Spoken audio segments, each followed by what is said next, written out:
ഷിരൂരിൽ മണ്ണിടിച്ചിലിൽ കാണാതായ അർജുനു വേണ്ടിയുള്ള തെരച്ചിൽ നിർത്തിവെച്ച് കർണാടക. കാലാവസ്ഥ അനുകൂലമാകുന്നതുവരെ തെരച്ചിൽ നിർത്തിവെക്കാനാണ് തീരുമാനം. അതേസമയം ദൌത്യം തുടരണമെന്നാവശ്യപ്പെട്ട് കേരളം സമ്മർദ്ദം ശക്തമാക്കി. തിരച്ചിലിന്റെ 13ാം ദിനത്തിലാണ് അർജുനെ കണ്ടെത്താനുള്ള ദൌത്യം പാതിവഴിയിൽ കർണാടക നിർത്തിവെച്ചത്.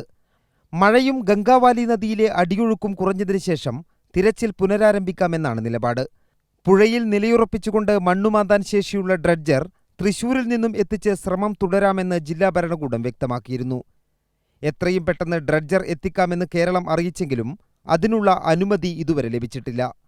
ഓപ്പറേറ്റർമാർ ആദ്യം എത്തി പരിശോധന നടത്തിയതിനു ശേഷം ഡ്രഡ്ജർ കൊണ്ടുവന്നാൽ മതിയെന്നാണ് കർണാടകയുടെ നിലപാട്. ഓപ്പറേറ്റർമാരും കൃഷിവകുപ്പ് ഉദ്യോഗസ്ഥരും റോഡ് മാർഗം തൃശൂരിൽ നിന്നും ഷിരൂരിലേക്ക് തിരിച്ചിട്ടുണ്ട്.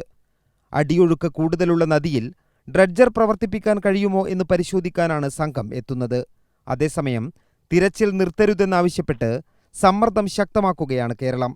കാലാവസ്ഥ പ്രതികൂലമാണെങ്കിൽ പോലും പരമാവധി സംവിധാനങ്ങൾ ഉപയോഗിച്ച് തിരച്ചിൽ തുടരണമെന്നാണ് കേരളം ആവശ്യപ്പെടുന്നത്. ഇന്നലെ നമ്മൾ സൂചിപ്പിച്ചതുപോലെ തന്നെ എല്ലാം പൂർണ്ണമായി അവസാനിപ്പിച്ച് കർണാടകം അതോടൊപ്പം തന്നെ ഇവിടുത്തെ ജില്ലാ ഭരണകൂടം ഈ പ്രവർത്തനം അവസാനിപ്പിച്ച് പോയിരിക്കുന്നു എന്നതാണ് കാണാൻ വേണ്ടി സാധിക്കുന്നത്. ഇന്നും കേരളം അഭ്യർത്ഥന തുടരുകയാണ്. ബഹുമാനപ്പെട്ട മുഖ്യമന്ത്രിയും ആവശ്യപ്പെട്ടിരിക്കുന്നു. ഞങ്ങൾ ആഗ്രഹിക്കുന്നത് ഇത് നിർത്തരുത്, തുടർന്ന് പോകണം എന്നുള്ളത് തന്നെയാണ്. പുഴയിൽ നടത്തുന്ന തിരച്ചിൽ താൽക്കാലികമായി നിർത്തിവെക്കുന്നുണ്ടെങ്കിലും ദൗത്യസംഘം ഇവിടെ തന്നെ തുടരുമെന്ന കർണാടകയുടെ ഉറപ്പും പാലിച്ചില്ല.